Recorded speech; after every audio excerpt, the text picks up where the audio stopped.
Olá, a videoaula será sobre o sistema digestório. O grupo é composto por Gabriele Arias, Iris Almeida, Lena Cruz, Naila Oliveira, Rebeca Rodrigues e Rodrigo Ferreira. Somos da turma de farmácia, Universidade de Salvador, campus Feira de Santana Matutino. O sistema digestório é um conjunto de órgãos responsáveis pela apreensão, mastigação, deglutição, digestão e eliminação dos resíduos em forma de fezes.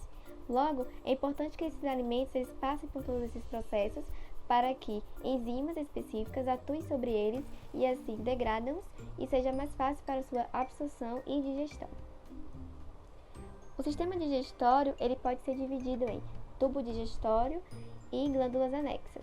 No tubo digestório encontram-se a boca, a faringe, o esôfago, estômago, intestino delgado e intestino grosso. Já as glândulas anexas são o pâncreas, a vesícula biliar, as glândulas salivares e o fígado. Dando destaque às glândulas salivares, elas são glândulas que produzem o fluido lubrificante encontrado na boca e na garganta, sendo ele a saliva.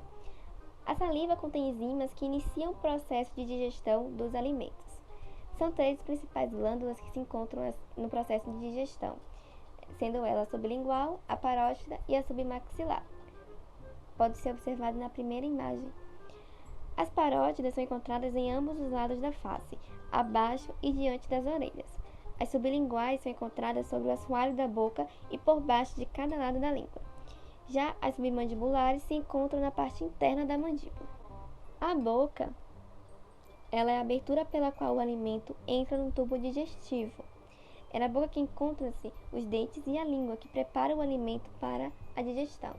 Nessa imagem é possível observar a anatomia da boca e algumas das principais partes que compõem o processo de degradação do alimento. Os dentes sendo responsáveis por rasgar o alimento, por triturar o alimento, a úvula, a faringe, a língua. Podemos observar também as amígdalas e os lábios.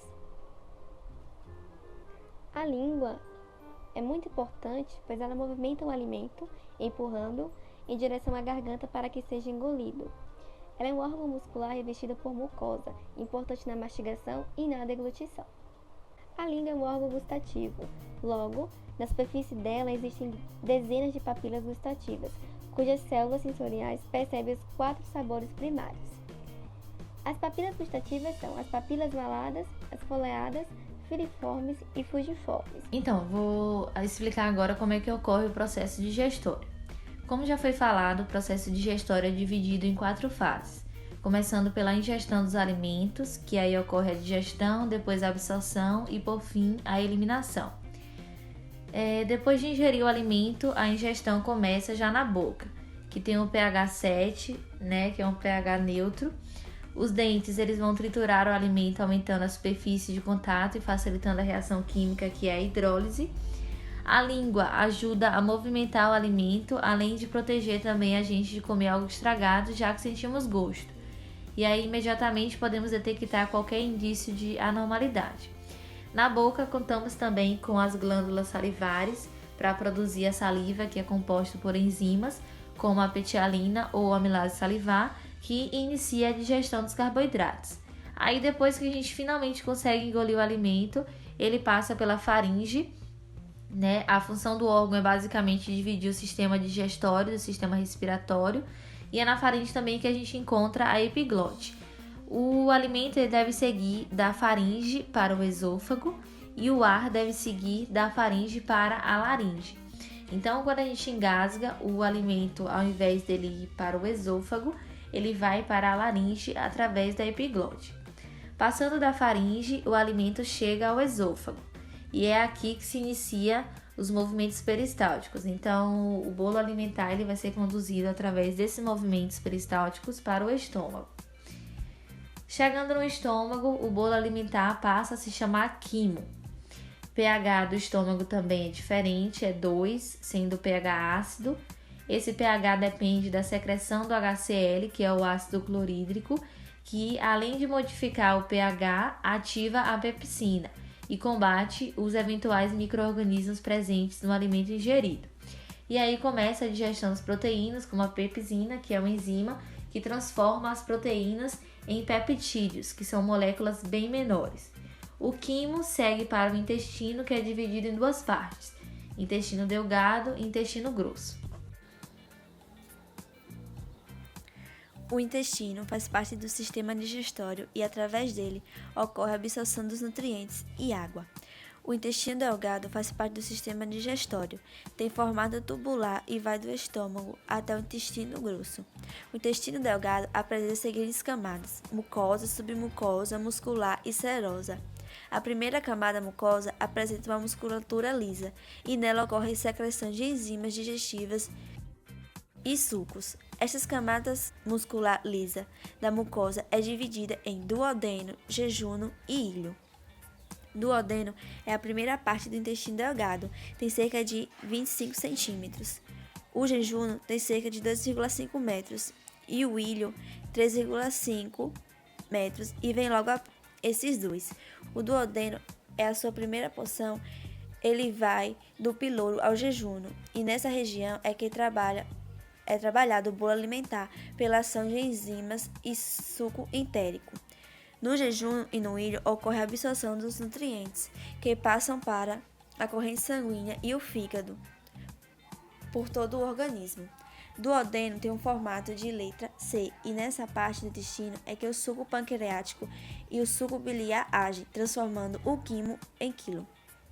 Jejuno, parte do intestino onde há a absorção dos nutrientes presentes nos alimentos ingeridos. E para finalizar as partes do intestino, o íleo dá continuidade à absorção dos nutrientes que começou no jejuno. Grande parte da absorção dessa parte do intestino delgado ocorre a absorção da vitamina B12, que possui túnicas finas e é estreito. O intestino delgado, para finalizar, é a peça do intestino onde 90% da digestão e da absorção do alimento ocorre, e do outro 10% que ocorre no intestino grosso.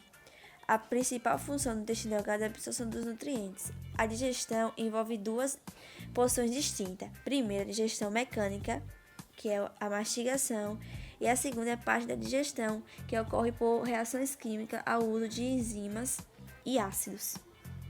O intestino grosso é o último órgão do sistema digestório. Vem após o intestino delgado e mede cerca de 1,5 m.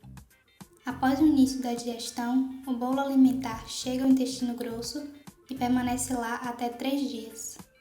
No intestino grosso, vemos as porções: cólon ascendente, cólon transverso, cólon descendente e cólon sigmoide.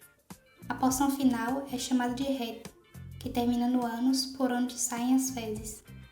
Existe também um fundo cego, chamado de apêndice, que serve como depósito de bactérias que auxiliam na digestão.